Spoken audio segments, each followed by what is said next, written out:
নমস্কার, আমি অসীম। আপনাদের সবাইকে স্বাগতম আমাদের ইউটিউব চ্যানেল পলিটি উইথ অসীমে। আজকে এই ভিডিওটির মধ্যে আমরা লাস্ট একটি ভিডিও করেছি, যেটার মধ্যে 2017-এর আমরা কোশ্চেন সলভ করার কাজ শুরু করেছি। আমরা 2016 অলরেডি আমরা কমপ্লিট করে নিয়েছি, 2017 চলছে এবং এই চ্যানেলের থ্রুতে আমরা 2018 এবং 2022 এই টোটাল 600 কোয়েশ্চেন প্রিভিয়াস ইয়ার কোয়েশ্চেনের আমরা আনসার তো দেব, বাট আনসার বলাটা আমাদের মেন উদ্দেশ্য নয়। Mainly we are discussing the relative aspects which is very much important for the upcoming exam.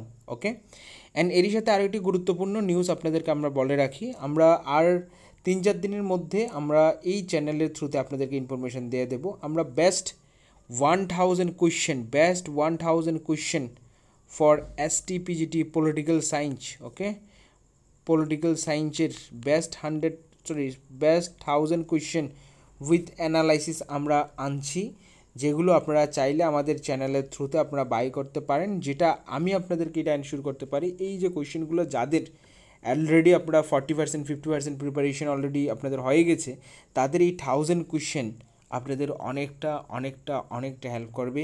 কারণ এই 1000 কোয়েশ্চেনের মধ্যে অনেক analysis as well as the content as well as the relevance of recent যে actually conceptual question as well as some factual জিনিস সব কিছু আমরা ইনক্লুড করার ট্রাই করেছি। আর 3-4টা দিন আমাদের সময় লাগবে এটা পুরোপুরি কমপ্লিট করতে, তারপরে সেটা অ্যাভেলেবেল হবে। তো আপনারা যারাই আমাদের এই 1000 কোয়েশ্চেন নিতে চান, আপনারা আমরা এই চ্যানেলের থ্রুতে আপনাদেরকে ইনফরমেশান দিয়ে দেবো, সো আপনারা নিতে পারেন। ওকে, চলুন আজকে আমরা কোয়েশ্চেন নাম্বার শুরু করছি 23 নাম্বার কোয়েশ্চেন থেকে, কারণ 22 কোয়েশ্চেন নাম্বার পর্যন্ত আমরা করে নিয়েছি। ওকে, আজকে আমরা মূলত শুরু করব কোয়েশ্চেন নাম্বার 23 থেকে। কোয়েশ্চেন নাম্বার 23 কি বলছে, প্রিজন নোটবুকস এর লেখক কে, অর্থাৎ who is the author of prison notebook, এটা রাইটার কে।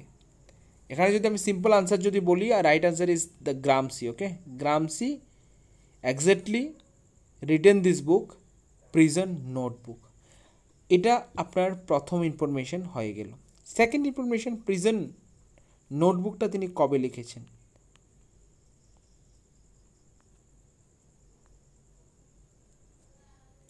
এই সময়টার মধ্যে তিনি গ্রামসি প্রিজন নোটবুক এই বইটা লিখেছেন। অ্যাকচুয়ালি এই সময়টা কেন এত বড় করে বলছি, that means almost 6 year time period. Reason is that Gramsci actually তিনি মুসলিনির সমকালীন ছিলেন এবং তিনি একটা সময় জেলে ছিলেন, আর জেলে থাকা অবস্থায় তিনি এই বইটা লেখেন, যেটার নাম দেওয়া হয় কি প্রিজন নোটবুক। এই জেলে থাকা অবস্থায় তিনি এই বইটা লিখেন গ্রামসি, আর এটাকে আমরা নাম দিয়েছি প্রিজন নোটবুক, যেটার নাম দিয়েছেন তিনি প্রিজন নোটবুক। আর যেটা টাইম পিরিয়ড হলো এই সময়টার মধ্যে তিনি বইটা লিখেন, বিকজ এই সময়ের মধ্যে তিনি কী ছিলেন, কোথায় ছিলেন, তিনি জেলে ছিলেন। ওকে, ওই সময় তিনি এই বইটা লিখেন প্রিজন নোটবুক। তো অ্যাকচুয়ালি গ্রামসি সম্পর্কে যদি আরও কিছু আমি জানতে চাই, মোস্ট ইম্পর্টেন্ট ইনফরমেশান যদি বলি, গ্রামসি কিন্তু এই যে মার্কসিস্ট থিওরি যেটা আছে এটার থেকেই বিলং করে, কিন্তু আমরা গ্রামসিকে বলি নিউ মার্কসিস্ট থিঙ্কার বলে, ঠিক।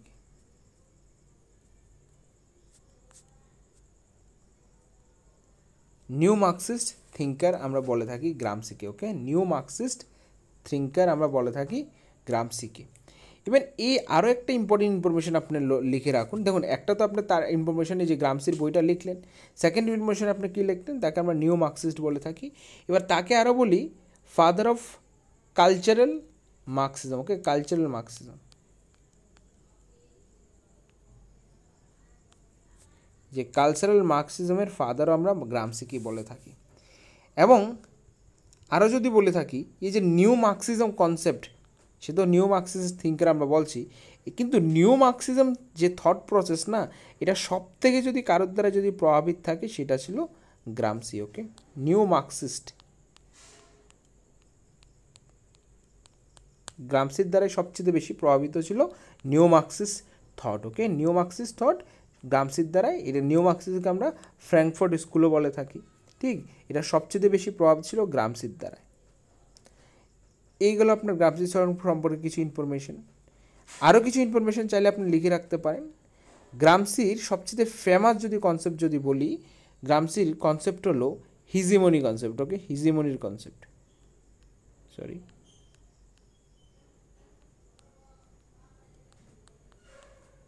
গ্রামসির হিজেমনি কনসেপ্ট অর্থাৎ আধিপত্যের কনসেপ্টটা খুবই গুরুত্বপূর্ণ। তিনি বলেছেন যে মার্কস যে কথা বলে গিয়েছেন যে রেভলিউশনের কথা, এই মডার্ন সোসাইটিতে রেভলিউশন পসিবল না। কেন পসিবল না? বিকজ ক্যাপিটালিস্ট সিস্টেম যে আছে না, ক্যাপিটালিস্ট সিস্টেম তার যে নেচার, এক্সপ্লোরেশন নেচারটা চেঞ্জ করে ফেলেছে। যেখানে মার্কস বলেছেন যে ক্যাপিটালিস্ট সিস্টেম যখন তার এক্সপ্লোরেশন সেশন অর্থাৎ শোষণের সর্বোচ্চ স্তরে চলে যাবে, তখন কি হবে? একটা সময় পর রেভলিউশন হবে, ঠিক। কিন্তু গ্রামসি বলছেন এই রেভলিউশন এই মডার্ন সোসাইটির মধ্যে পসিবল না। রিজন ইজ দ্যাট যে আজকে শুধুমাত্র যে ক্যাপিটালিস্ট সোসাইটি তাদের যেমন না যে তারা শুধু শোষণের মধ্যে দিয়ে তারা কন্ট্রোল করছে, এর পাশাপাশি তারা একটা হিজেমনি অর্থাৎ কনসেন্ট সিস্টেম তার তৈরি করেছে সোসাইটির মধ্যে। কনসেন্ট সিএনটি অর্থাৎ কনসেন্ট সিস্টেম তারা প্রডিউস করেছে, যেখানে রেভলিউশন হওয়াটা ইম্পসিবল ব্যাপার বিকজ দ্য হিজেমনি কনসেপ্ট। ওকে, যে তারা একটা প্রভুত্ব তৈরি করে নিয়েছে মানুষের উপরে, জীবনযাপনের উপরে, যেখানে রেভলিউশনটা আমরা এক্সপেক্ট করতে পারি না। ওকে, সো গ্রামসি মেনলি নিও মার্কসিস্ট থিঙ্কার থেকে বিলং করে এবং নিও মার্কসিজম সবচেয়ে বেশি ইনফ্লুয়েন্স ছিল কার দ্বারায়? মার্কসের দ্বারায়, গ্রামসির দ্বারায়। গ্রামসির মেন বুক হলো কি প্রিজন নোটবুক, যেটার আমি ইয়ার লিখেছি 1929 টু 1930 পর্যন্ত আমি লিখি, 35 পর্যন্ত আমরা লিখেছি। এটার বইয়ের টাইম পিরিয়ড, এই সময় তিনি প্রিজন অর্থাৎ জেলে ছিলেন, ওই সময় তিনি মূলত এই বইটি লিখেন। ওকে, এবং গ্রামসিকে আমরা কি বলি? Father of cultural Marxism. Okay, so গ্রামসিকে আমরা এই জিনিসগুলো বলে থাকি। আশা করি একটু অফ দি ইনফরমেশন আপনাদের ক্লিয়ার হলো, ঠিক।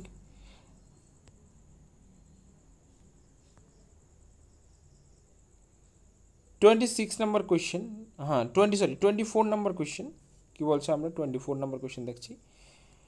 নিচের কোনটি সার্বভৌমিকতার বৈশিষ্ট্য নয়? অর্থাৎ which of the following is not a characteristic of sovereignty. Okay, sovereignty means কি? Supreme power. Okay, supreme power. Okay, supreme power অর্থাৎ এই সুভার্নিটির মিনস বৈশিষ্ট্য কোনটা নয়? অ্যাবসোলিউটনেস, অবভিয়াসলি এটা ফিচার্স।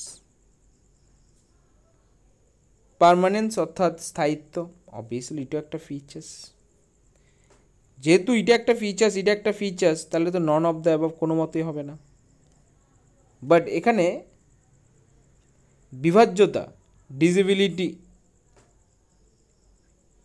ডিভিজিবিলিটি যে অপশানটা আছে এখানে, এটা হবে রাইট আনসার, ঠিক। অর্থাৎ বিভাজ্যতা এই অপশানটা হবে এখানে রাইট আনসার। এটা আপনার এই যে সার্বভৌমত্বতার কনসেপ্টের সাথে যায় না, ঠিক। সার্বভৌমত্বের কনসেপ্টের সাথে যায় না। এই সার্বভৌমত্ব কি? Supreme power. ওকে, আজকে যে মডার্ন স্টেট, ওকে, মডার্ন স্টেট,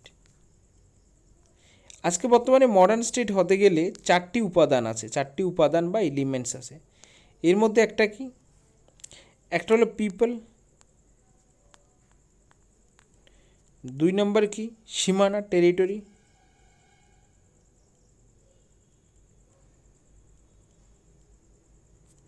3 নম্বর কি? গভর্নমেন্ট, 4 নম্বর কি দরকার? একটা বর্তমানে একটা আধুনিক সরকার যখন, আধুনিক স্টেট যখন বলি, তখন এই 4টি people, then territory, government and 4th number হলো সুভার্নিটি। এই 4টা জিনিসের খুবই দরকার। ওকে,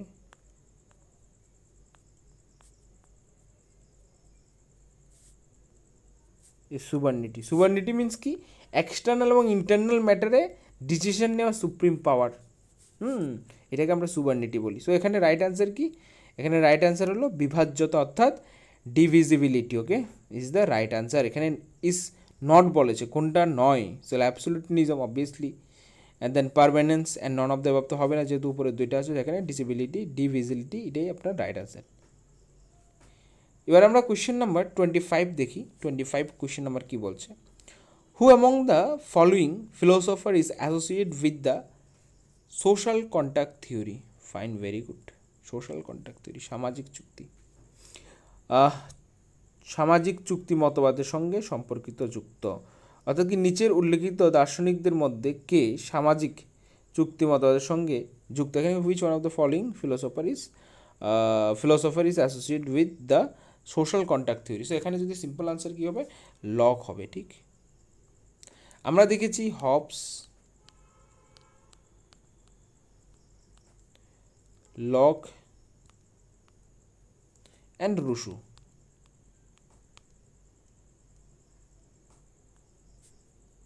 এই তিনজন কিন্তু সোশ্যাল কন্ট্রাক্ট থিওরির মেন প্রমিনেন্ট থিঙ্কার। ইভেন তারা সোশ্যাল কন্ট্রাক্ট থিওরি সম্পর্কে তাদের আলাদা আলাদা বিচারধারা তারা, আমরা যখন তাদের হবস, লক, রুশোকে আমরা যখন পড়ছি, ইভেন আমাদের থেকে যারা নোটস নিয়েছেন, ইভেন যারা আমাদের অনলাইন ক্লাসে পড়ছেন, আমরা সবাইকে এইগুলো রিসেন্টলি আমরা পড়িয়েছি হবস, লক, রুশো, যেখানে আমরা মূলত আমরা হবস, লককে মেবি পড়িয়েছি, এখনও আমাদের পুরো কমপ্লিট হয়নি, এখানে রুশো বাকি রয়েছে। সো আমরা যখন এই জিনিসগুলো দেখেছি, আমরা আলোচনা করেছি যে হবসের সোশ্যাল কন্ট্রাক্ট। ইভেন লাস্টে আমি অনলাইনেই এই ইউটিউব চ্যানেলের থ্রুতে যখন আমি প্রিভিয়াস ইয়ার কোয়েশ্চেন করেছি, আমি বলেছি যে এর আগের ভিডিওটির মধ্যে হবসের সামাজিক চুক্তি সম্পর্কে তার কী বিচার ছিল, লকের কী ছিল, ছোট্ট করে বলেছি রুশোর কী বিচারধারা ছিল, ঠিক। সো এগুলো আমরা প্রিভিয়াস ইয়ার আমরা পড়েছি। যেরকম যদি বলি, এখানে লকের সোশ্যাল কন্ট্রাক্ট থিওরি, তারা তিনজনের যে স্টেট অফ নেচারের থিওরি দিয়েছেন, এবং লকস বলেছেন যে মানুষের কি ন্যাচারাল 3টা রাইট থাকবে। ন্যাচারাল 3টা রাইট থাকবে কী? Right to life, property and liberty, right. এই 3টা ন্যাচারাল রাইটের কথা কে বলেছে? লক বলেছে। ইভেন লককে আমরা আরও কী বলে থাকি?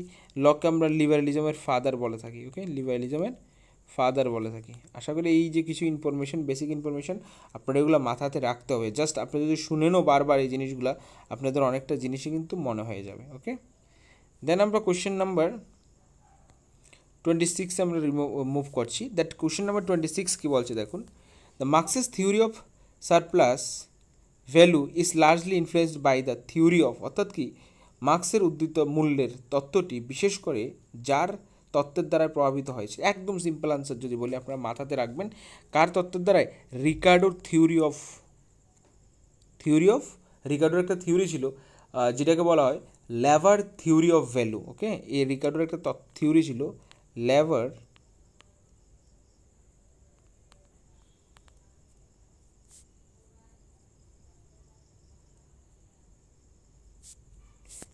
থিওরি অফ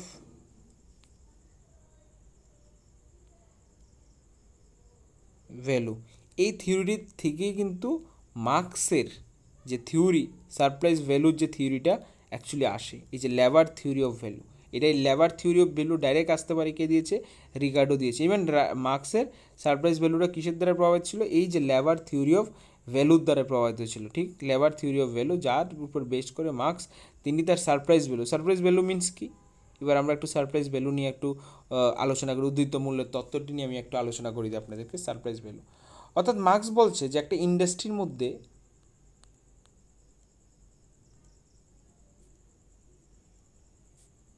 শ্রমিকরা তো যে কাজ করছে তার একটা অংশের টাকা তারা পাচ্ছে, কিন্তু তারা যে এক্সট্রা যে বেশি পরিমাণে প্রোডাকশান করছে, বা তারা যে এক্সট্রা যে প্রোডাকশান করছে, এটার কোনো মূল্য তারা কিন্তু পাচ্ছে না, ঠিক। যে এক্সট্রা এফোর্ট দেওয়া বা তাদের একটা ন্যূনতম একটা স্যালারি দেওয়া হচ্ছে, যা ক্যাপিটালিস্ট সোসাইটি প্রোভাইড করছে।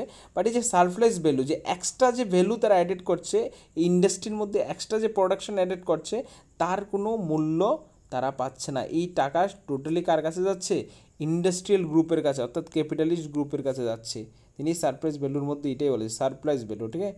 যে এক্সট্রা যে সারপ্লাস যে ভ্যালুটা আছে, এইটার কোনো মূল্য কিন্তু কে পায় না? যে এক্সট্রা এফোর্ট দিয়ে যে যা প্রোডাকশন করছে বা যে এক্সট্রা প্রোডাকশন হচ্ছে, এটার মূল্য কারা পায় না? শ্রমিক শ্রেণীরা মেনলি পায় না। আর এই থিওরির মধ্যে দিয়ে, সারপ্রাইজ ভ্যালুর মধ্যে দিয়ে তিনি এটাকে ক্রিটিসাইজ করেন। আর এই থিওরি কার দ্বারা প্রভাবিত ছিল? রিকার্ডোর দ্বারা। রিকার্ডোর কোন থিওরির দ্বারা প্রভাবিত ছিল? Labour theory of value, okay, labour theory of value আমি লিখিয়েছি। এখানে যদি একটা জিনিস যদি বলি, স্মিথের একটা বই আছে, বইটার নাম কি? Wealth of nation. লিখে রাখুন, wealth of nation, most important book, okay, wealth of nation.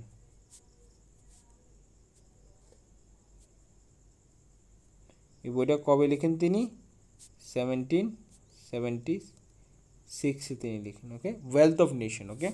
এই বইটাতে তিনি ওয়েলথ অফ নেশন, অর্থাৎ তিনিও না একজন যে আমাদের যে লিবারেল থিওরি, এই যে লিবারেল থিওরির কথা যদি বলি না, যে ফ্রি মার্কেট ইকোনমি, হ্যাঁ, এই যে ফ্রি মার্কেট ইকোনমি, এইসব জিনিসগুলো এই যে স্মিথ এর দ্বারাই কিন্তু প্রভাবিত ছিল। ফ্রি মার্কেট অর্থাৎ কি, সরকারের কোনো কন্ট্রোল হবে না, ইন্ডিভিজুয়ালি সুপ্রিম, ইন্ডিভিজুয়াল ডিসাইড করবো যে প্রোডাক্টের প্রাইস কী হবে না হবে, যে ইন্ডিভিজুয়াল ফ্রিডম, যে এই ক্যাপিটালিস্ট সিস্টেমের থ্রুতে যে ইমার্জ হওয়া বা যে ইন্ডিভিজুয়ালকে সুপ্রিম মনে করা, তারপরে ইন্ডাস্ট্রিয়াল রেভলিউশনের পরে যে ইন্ডাস্ট্রিয়াল ক্লাসের ইমার্জ হওয়া। সো এই most of the thing are influence by the Smith, okay, Adam Smith full form, okay. Then আমরা কোয়েশ্চেন নাম্বার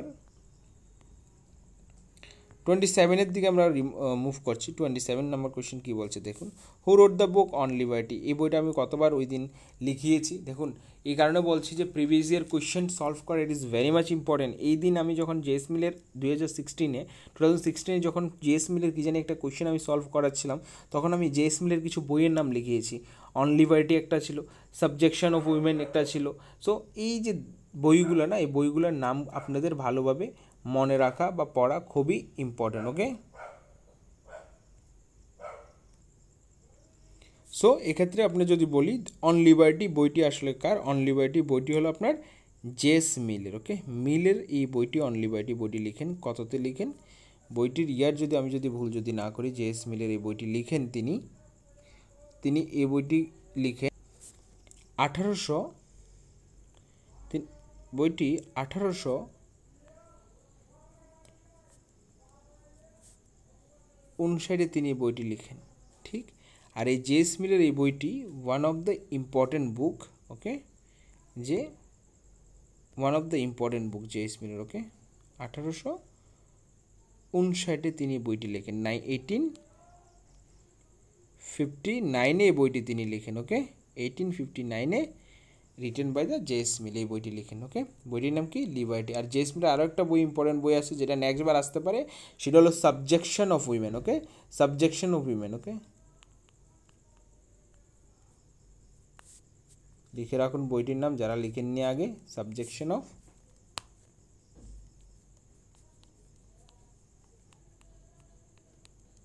আর এটা লিখেন তিনি 1869 অর্থাৎ 1869 তিনি সাবজেকশন অফ উইমেন বইটি লিখেন, okay. So I think it's clear for everyone. এই গ্রিন লাস্কি তারা কে ছিল জানেন, তারা ছিল যে গ্রিন লাস্কি, এই গ্রিন লাস্কি তারা ছিল মডার্ন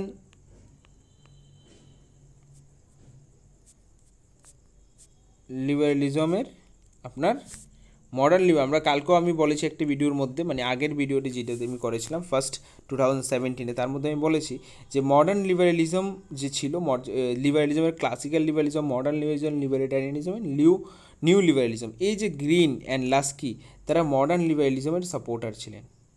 আশা করি এই জিনিসগুলো আপনারা বুঝতে পারলেন। দেন আমরা কোয়েশ্চেন নাম্বার 28 মুভ করছি। 28 নম্বর কোয়েশ্চেন কী বলছে, the philosopher who is not associate with the liberal theory of democracy. So obviously যে লিবারেল থিওরি অফ ডেমোক্রেসির সাথে তো লক তো যাবেই, এখানে হবস আছে অ্যান্ড মার্কস আছে, এই দুইটার মধ্যে আপনাদের কনফিউশন লাগতে পারে। কারণ হবসকে যদি আমরা দেখি, তিনি অ্যাবসলিউটলি সুভারেনিটির কথা বলেছেন, মোনার্কির পাওয়ারের কথা বলেছেন, ঠিক, মোনার্কির পাওয়ারের কথা বলেছেন। আমরা যদি দেখি অ্যাবসলিউটলি মোনার্কি, অ্যাবসলিউটলি লাইক রুলারের কথা বলেছেন, অ্যাবসলিউটলি সুভারেনিটির কথা বলেছেন। আর লককে তো আমরা দেখছি কি, lock he was the liberal thinker, father of liberalism. So এখানে তো লক হবে না, এখানে বলেছে কে অ্যাসোসিয়েট না লিবারেল থিওরি অফ ডেমোক্রেসির সাথে। সো এটা তো কোনো মতে আনসার হবে না। তারপরে এই দুইটার মধ্যে কনফিউশনের মধ্যে আমরা যদি বলি যে এতে অ্যাবসলিউটলি সুভারেনিটির কথা বলেছেন, যেখানে মোনার্কিকে সর্বোচ্চ ক্ষমতা দেওয়ার কথা বলেছেন, তাহলে মার্কস, আমরা বলবো মার্কস তো আরোই না, মার্কস কোনো সময় যে liberal theory of democracy supporter না। তাহলে এখানে অ্যাকচুয়ালি অপশন কী হবে, আপনারা যদি option non of the above choose করেন, এটার মানে কী হবে জানেন, যে এখানে সবগুলোই লিবারেল থিঙ্কার। দেখুন আপনি which philosopher, like the philosopher who is not the associate with the liberal theory, আপনি নন অফ দ্য কেস চললে কি আপনি এটাই তো বুঝাচ্ছেন যে এখানে সবাই লিবারেল থিঙ্কার। কিন্তু আপনাকে যদি আমি বলি যে বেস্ট অ্যাপ্রোপ্রিয়েট আনসার কোনটা, এক্ষেত্রে বেস্ট অ্যাপ্রোপ্রিয়েট আনসার হলো মার্কস। আপনাকে মার্কস থেকে চুজ করতে হবে, এই দুইটার এটা তো সবাই জানেন, যারা একটু পড়েছেন, যে আমরা সবাই জানি যে লকই হলেন লিবারেলিজমের ফাদার, যার থেকে শুরুয়াত হয়েছে।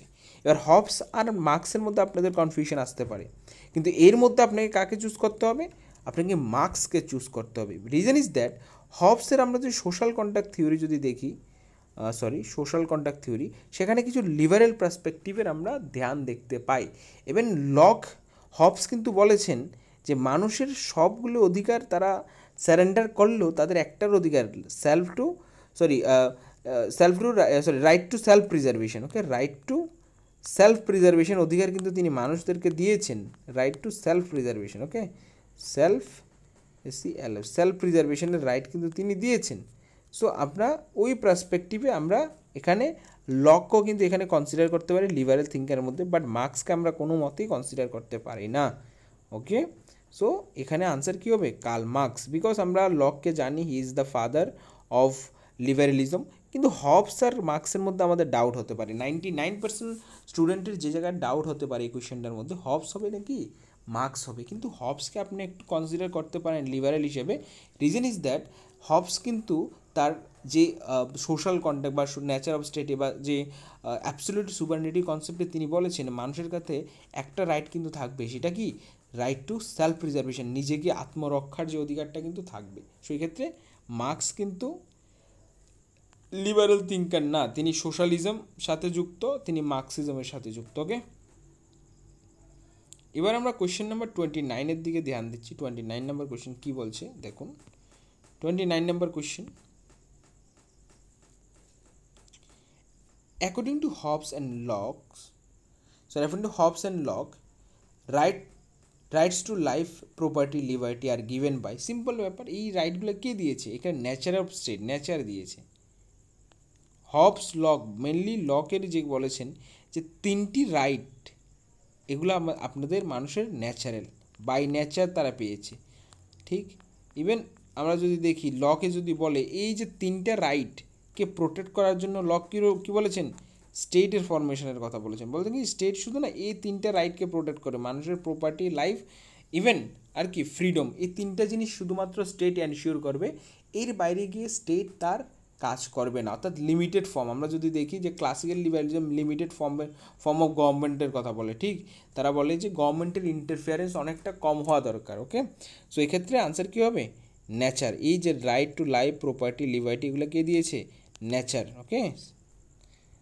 তারপরে যদি আমরা দেখি কোয়েশ্চেন নাম্বার 30 নম্বর কোয়েশ্চেন কী বলছে, Bentham specially supported the theory of natural right, ethical right, legal right, non of the above. So এখানে আইন কি আসল নর্মাল কী হবে? আনসার কী হবে? আইনগত অধিকারের তত্ত্ব, অর্থাৎ লিগ্যাল রাইট, ওকে। বেন্থাম কি সাপোর্ট করতেন? Legal right. আর বেন্থাম কাকে সবচেয়ে ঘৃণা করতেন? ন্যাচারাল রাইটকে বেন্থাম সব থেকে বেশি ঘৃণা করতেন, ওকে। যে এই যে ন্যাচারাল এখানে দেখুন যে Bentham specially supporter of legal theory, সবচেয়ে বেশি the Bentham hated the natural থিওরিটাকে তিনি সবচেয়ে বেশি ঘৃণা করেন। He was the opposite of natural theory. একটা লাইন আপনারা চাইলে লিখে রাখতে পারেন এক্সাম পার্সপেক্টিভে, যে কে ন্যাচারাল রাইটকে ননসেন্স বলেছে, nonsense.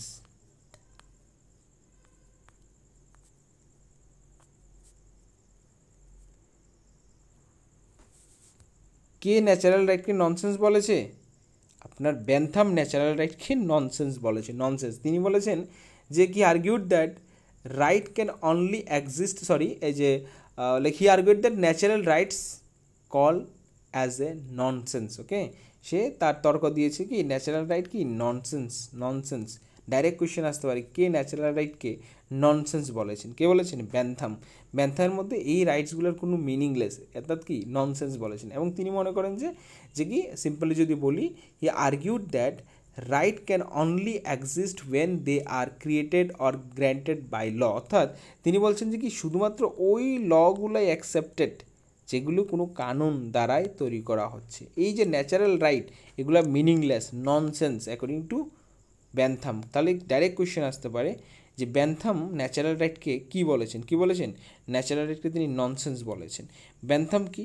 Bentham is a father of utilitarianism, ওকে।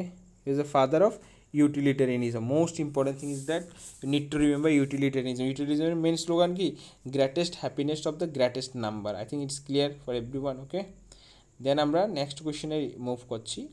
এখানে একটা জিনিস আপনারা মনে রাখতে পারেন, ব্যান্থাম অ্যাকচুয়ালি ন্যাচারাল রাইটকে কী বলেছে এবং ন্যাচারাল রাইটকে তিনি কেন অ্যাগেনস্টে ছিল এবং তিনি কি, তিনি লিগ্যাল রাইটের সাপোর্টার। তিনি বলেন শুধুমাত্র ওই জিনিসগুলো অ্যাকসেপ্টেড বা গ্র্যান্টেড বা এগুলো প্রোটেক্টেড যেগুলো ক্রিয়েটেড এবং প্রোটেক্টেড বাই দ্য ল দ্বারাই ক্রিয়েট করা হয়েছে এবং এগুলো ল দ্বারাই প্রোটেক্ট করা হয়।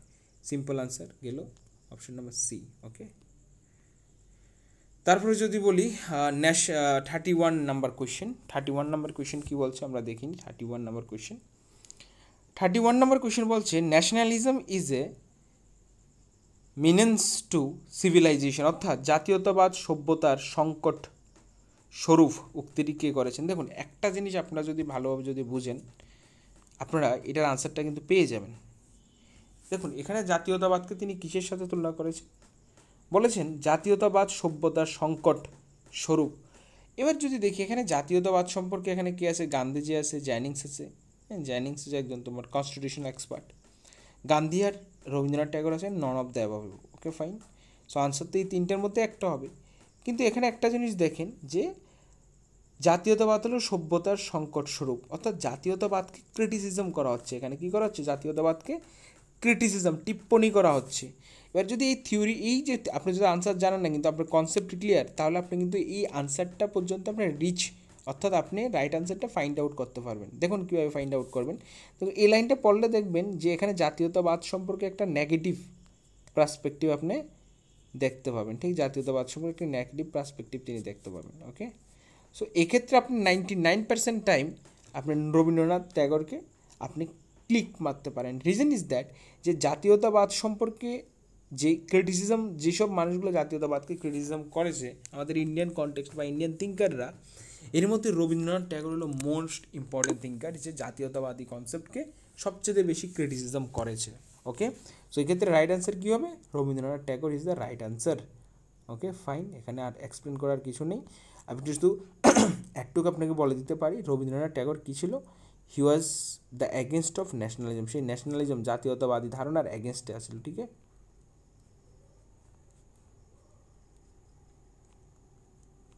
এগেনস্টে ছিল। ওকে, তিনি জাতীয়তাবাদী ধারণার এগেনস্টে ছিল। তিনি কিসের উপর বিশ্বাস করতেন, বিশ্ব বন্ধুত্বতাবাদের উপর তিনি বিশ্বাস করতেন। কসমোপলিটিয়ান থিঙ্কার ছিলেন তিনি।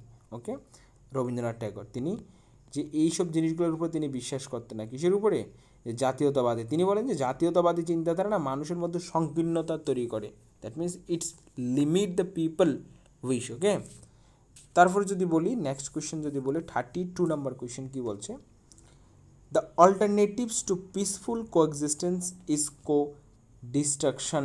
My God, what a important line কইছে।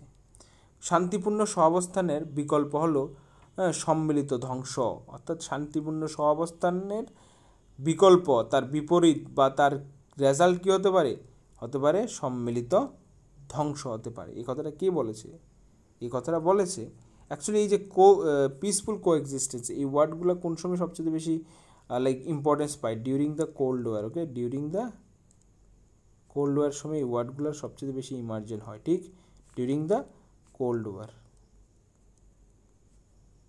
ওকে, এই ওয়ার্ডগুলোর সবচেয়ে বেশি ইমার্জ এই সময়টার মধ্যেই এই ওয়ার্ডগুলোর মেনলি ইমার্জ হয়। ঠিক, পিসফুল কোএক্সিস্টেন্স মানে কি, এগুলো এই যে সোভিয়েত ইউনিয়ন অ্যান্ড ইউএসএসআর এর মধ্যে যে একটা প্রবলেমেটিক সিচুয়েশন ওই সময় চলছিল, এইগুলোর থেকে মানুষকে মুক্তির জন্য তিনি পিসফুল পিসফুল কোএক্সিস্টের কথা বলেছেন। অ্যাজ ওয়েল অ্যাজ এই যে পিসফুল কোএক্সিস্টেন্সকে নিয়ে আমরা যদি দেখি Radhakrishnan, okay, Radhakrishnan was the first vice president of India. তিনি বলেছেন যে actually peaceful coexistence is very much necessary, আমাদের দরকার, peaceful coexistence is very much necessary, but এটা যদি একবার যদি ফেল হয়, পিসফুল কোএক্সিস্টেন্স ইজ কো-ডিস্ট্রাকশন, অর্থাৎ কি যদি এটা কোনো কারণে ফেল হয় সেটা কিন্তু আবার একটা কো-ডিস্ট্রাকশন, অর্থাৎ কি একটা সম্মিলিত ধ্বংসের রূপ নেবে। ঠিক, তিনি বলছেন peaceful coexistence is very much necessary, but যদি এটা কোনো কারণে ফেল হয় তাহলে এটা কো-ডিস্ট্রাকশন, অর্থাৎ একটা সম্মিলিত ধ্বংসস্তূপে পরিণত হবে, অর্থাৎ ধ্বংসরূপে পরিণত হবে। ঠিক, এটা কে বলেছেন, Radhakrishna is the right answer. Radhakrishna কে ছিলেন, তিনি ছিলেন the first vice president of India. Okay, then আমরা কোয়েশ্চেন নাম্বার মুভ করছি। কোয়েশ্চেন নাম্বার 33 এর দিকে আমরা মুভ করছি।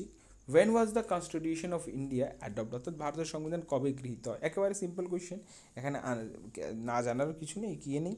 দেখুন, আমাদের সংবিধান গৃহীত হয় অন 26 নভেম্বর 1949, আর এটা এফেক্টে আসে 26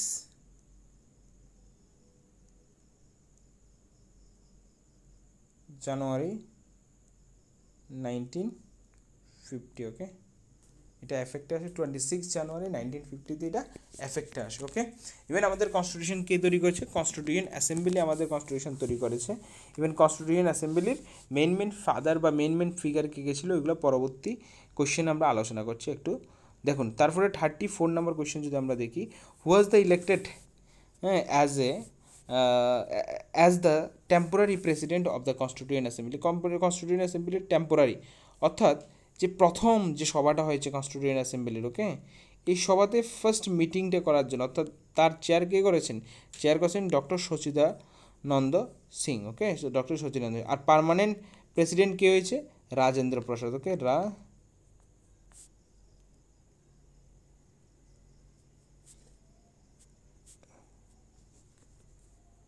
রাজেন্দ্র প্রসাদ। ওকে, লেখা একদম ভালো হয়নি। Rajendra Prasad is the permanent president of he was the permanent president of constitution assembly. আর যে টেম্পোরারি প্রেসিডেন্টকে? সচিদানন্দ। মনে রাখবেন, টেম্পোরারি সচিদানন্দ আর পার্মানেন্ট কে ছিল? রাজেন্দ্র প্রসাদ ছিল। ঠিক, this is the very much important thing. Okay, তারপর যদি দেখি আমরা কোয়েশ্চেন নাম্বার 35 কী আছে? The constitution assembly of India held its first meeting, তার প্রথম মিটিং কবে হয়েছে? কনস্টিটিউশন অ্যাসেম্বলি তার প্রথম মিটিং হয়েছে 9 ডিসেম্বর 1946-এ। অর্থাৎ আমাদের কনস্টিটিউশন তৈরির কাজ কিন্তু আমাদের কনস্টিটিউশন অ্যাসেম্বলি কাজ শুরু করে গেছে আমাদের ইন্ডিপেন্ডেন্টের আগেই শুরু হয়ে গেছে। আর এই কনস্টিটিউশন অ্যাসেম্বলি এটা কিসের প্ল্যানের উপর বেস্ড করে তৈরি হয়েছিল? এটা ক্যাবিনেট প্ল্যানের উপর বেস্ড করে কনস্টিটিউশন অ্যাসেম্বলি তৈরি হয়েছিল। ঠিক, কনস্টিটিউশন অ্যাসেম্বলিতে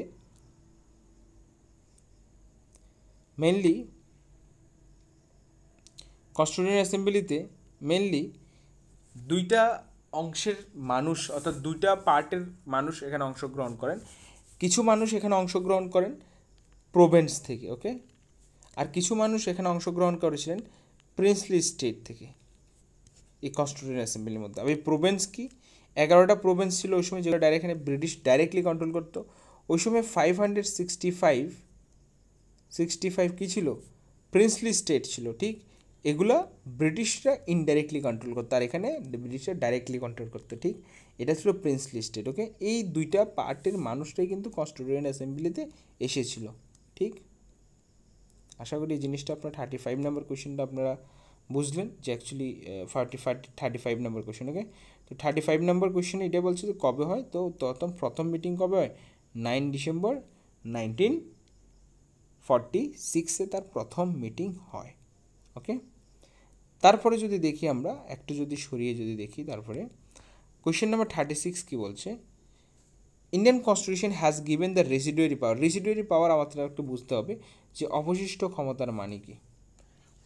আমাদের ইন্ডিয়ার কথাও যদি বলি, আমাদের ইন্ডিয়াতে 3টা লিস্টের পাওয়ার আছে। ঠিক, we have 3 list. Okay, one is union list, state list,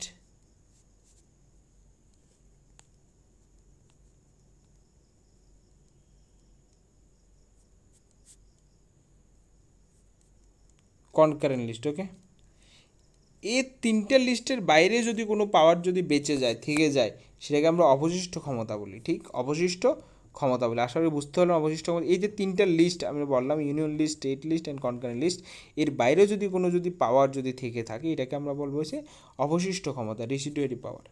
তো ইন্ডিয়াতে রেসিডুয়ারি পাওয়ার কার হাতে থাকে? ইউনিয়ন, অর্থাৎ পার্লামেন্টের ইউনিয়ন গভর্নমেন্ট আছে না, ইউনিয়ন গভর্নমেন্টের কাছে কিন্তু এই রেসিডুয়ারি পাওয়ারটা কিন্তু থাকে। রেসিডুয়ারি পাওয়ারকে এই যে 3টা লিস্ট আমি লিখলাম, এই 3টা লিস্টের বাইরে যদি কোনো পাওয়ার যদি থাকে, যেটা হয়তো এই তিনটা লিস্টে মেনশন নেই, সেটাকে আমরা রেসিডুয়ারি পাওয়ার বলবো, ঠিক। আর এই রেসিডুয়ারি পাওয়ার ইন্ডিয়াতে এটা কার হাতে থাকে? ইন্ডিয়াতে মেনলি এটা ইউনিয়ন পার্লামেন্টের কাছে থাকে, ইউএসএতে সেটা স্টেটের হাতে থাকে। মোস্ট ইম্পর্টেন্ট ইনফরমেশন, এই যে রেসিডুয়ারি পাওয়ার, যে তিনটা লিস্ট থেকে কনসেপ্টটা তো আমরা ইউএস থেকে নিয়েছি, এই তিনটা টাইপসের যে কি এটা তিনটা লিস্ট যেটা আমরা ইউএস থেকে নিয়েছি, এই তিনটা লিস্টের বাইরে যে পাওয়ারটা থাকে এটাকে আমরা রেসিডুয়ারি পাওয়ার বলি। আর এই ইন্ডিয়াতে কার হাতে? পার্লামেন্টের হাতে, ওকে, বা ইউনিয়ন গভর্নমেন্টের হাতে, ওকে। তারপর যদি দেখি question number 36, when did the central government appoint the Sarkaria commission? আমি বলেছি যে সরকারিয়া কমিশন একদিন একটা ভিডিওর মধ্যে কবে প্রতিষ্ঠিত হয়েছে, রাইট আনসার ইজ দ্যাট 1983। আর সরকারিয়া কমিশন তার যে রিপোর্ট সাবমিট করেছে কবে? 1987-এ তার রিপোর্ট সাবমিট করে। এই সরকারিয়া কমিশন কি নিয়ে? স্টেট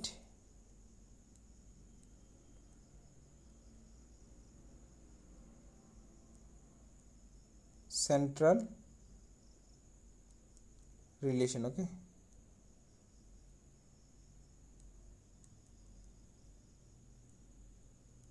স্টেট সেন্ট্রাল রিলেশন নিয়ে মেনলি এটা কথা বলে, ঠিক। আর এটা সবচেয়ে একটা বড়, সবচেয়ে আজ পর্যন্ত যতগুলো স্টেট সেন্ট্রাল রিলেশনের উপর কমিটি তৈরি করা হয়েছে এর মধ্যে one of the longest committee. Even তাদের রিকমেন্ডেশনও প্রচুর বড় ছিল।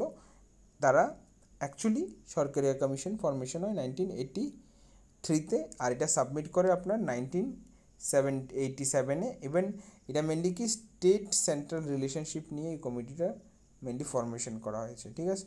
এই কমিটিটা ফরমেশন করা হয়েছে।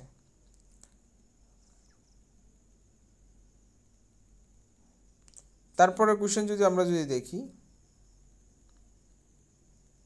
Just a minute. Right to freedom in Indian constitution guaranteed. Right to freedom কবে গ্যারান্টেড করা হয়েছে, কোথায় গ্যারান্টেড করা আছে right to freedom? Article number 19 আমাদের রাইট টু ফ্রিডমের কথা বলা আছে, ঠিক। Right to freedom, okay. Article number 19-এ আরও এরকম 6টা রাইটের কথা মেনশন করা আছে। এই 6টা right: right to speech, right to assembly, right to association, and another important thing is that the right to move freely, right to reside, and right to any practice any profession। অর্থাৎ এখানে এই 6টা right article number 19-এর আন্ডারে mention করা হয়েছে। Right to speech, ওকে, আমি ছোট্ট করে লিখে দিচ্ছি, স্পিচ, SPEECH, ওকে, ফাইন। তারপরে যদি বলি রাইট টু অ্যাসেম্বলি,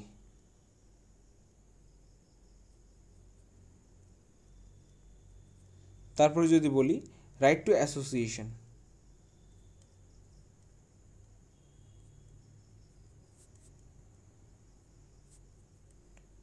তিনটে হয়ে গেল। দেন রাইট টু মুভ ফ্রিলি, ওকে, আপনি ভারতের যে কোনো জায়গায় যেতে পারবেন যদি লিগ্যালি আপনার কাছে সব ডকুমেন্ট থাকে, ওকে। মুভ ফ্রিলি, মুভ ফ্রিলি, 4টা হলো। দেন রাইট টু রিসাইড, আপনি যে কোনো জায়গায় গিয়ে থাকতে পারবেন। Then right to practice any profession, আপনি যে কোনো প্রফেশন আপনি নিতে পারবেন, আপনার প্র্যাকটিস করতে পারবেন আপনার ইচ্ছা এবং আপনার ইন্টারেস্ট অনুসারে। So article number 90 is the right answer for the question number 38, okay.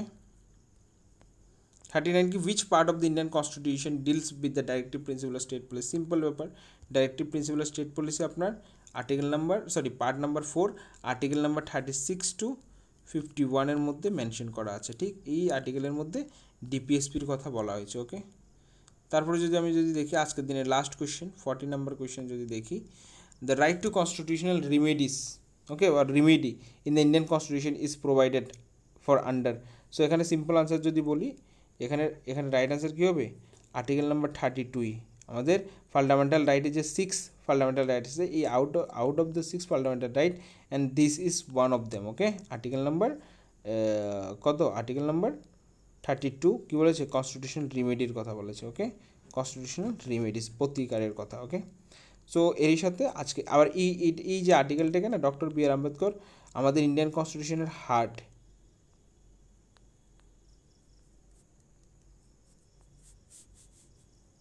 And soul বলেছে, ওকে।